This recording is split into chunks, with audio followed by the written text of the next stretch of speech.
തക്കുടുമോനെ, നമ്മൾ ഒരുപാട് നാളായാലും അംഗനവാടി പോയിട്ട് നമുക്ക് അംഗനവാടിയിലൊക്കെ പോയി കൂട്ടുകാരൊക്കെ കണ്ടിട്ട് വരാട്ടോ. മോന് സന്തോഷമായോ? ആരാ വന്നത്? വരൂ.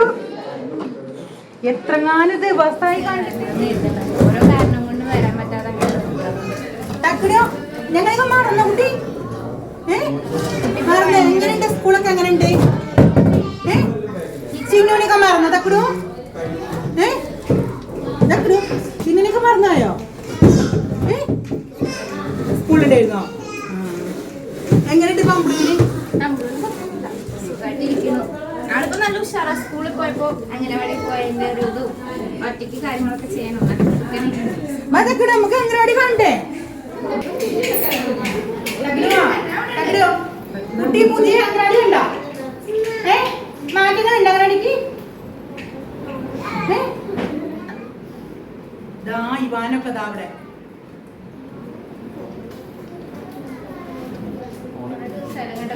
നല്ല ഹൈറ്റ് വെച്ചു.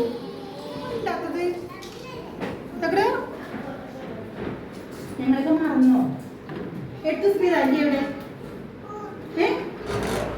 ടീച്ചറേത് ഞങ്ങളൊരു സന്തോഷത്തിന് ഒരു ചെറിയൊരു ഗിഫ്റ്റ് അംഗനവാടിയിലേക്ക് കിട്ടോ. കാരണം മോന് ഒരുപാട് മാറ്റമുണ്ട് ഇപ്പോൾ. കാരണം അവന് വന്ന സമയത്ത് ഒരു പാട്ട് പാടാനോ കഥ പറയാനോ ഒന്നും അറിയില്ല. ആളിപ്പോൾ നല്ല ആക്റ്റീവാണ്. എല്ലാ കാര്യത്തിലും സ്വന്തമായിട്ടുള്ള കാര്യങ്ങളൊക്കെ ചെയ്യാനും അവൻ്റെ വാശിയും വഴക്കും ഒക്കെ മാറി. പിന്നെ ഒക്കെ പോട്ടെ, അറിയാലോ, ഞായറാഴ്ച ദിവസങ്ങളിൽ പോലും അംഗനവാടിക്ക് വരണം എന്നാണ് ഇപ്പോൾ പറഞ്ഞുകൊണ്ടിരിക്കുന്നത്. ടീച്ചർക്ക് അറിയാലോ, അവൻ വന്ന മുതലേ ഭയങ്കര വാശിയായിരുന്നു. എത്ര വാശി പിടിച്ചിട്ടാന്ന് അറിയാൻ ഞാൻ ഇവിടെ കൊണ്ടാക്കി. എനിക്കൊരു സമാധാനവും ഇല്ലായിട്ട് ഞാൻ 2-3 വട്ടമൊക്കെ ഫോൺ വിളിച്ച് ടീച്ചറെ ഇങ്ങനെ ബുദ്ധിമുട്ടിക്കുകയായിരുന്നു.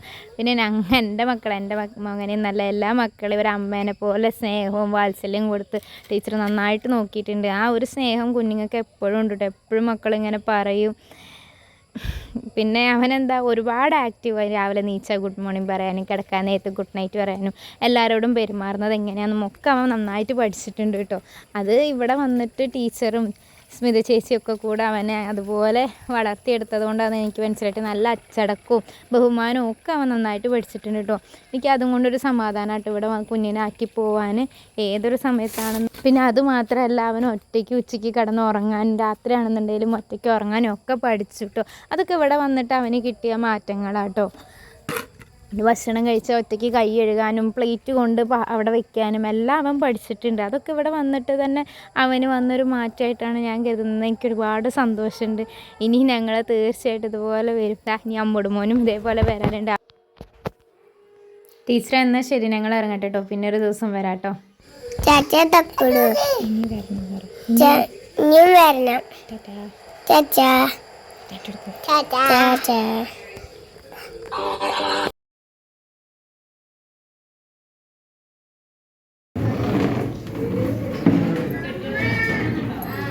നമ്മുടെ എല്ലാം കുഞ്ഞുമക്കളെ വളർച്ചയുടെ നാഴികക്കല്ല് എന്ന് പറയുന്നത് തന്നെ അവർ അംഗനവാടി ജീവിതമാണല്ലേ. കുഞ്ഞുങ്ങൾക്ക് ഏറ്റവും കൂടുതൽ മാറ്റങ്ങൾ വരുന്നതും അവരെ ഏറ്റവും കൂടുതൽ ആക്റ്റീവാക്കി വിടുന്നതും ഈ ഒരു കാലഘട്ടം കേട്ടോ. അപ്പോൾ എല്ലാ മക്കളെയും കഴിവതും അംഗനവാടിയിൽ വിടാൻ നോക്കുക.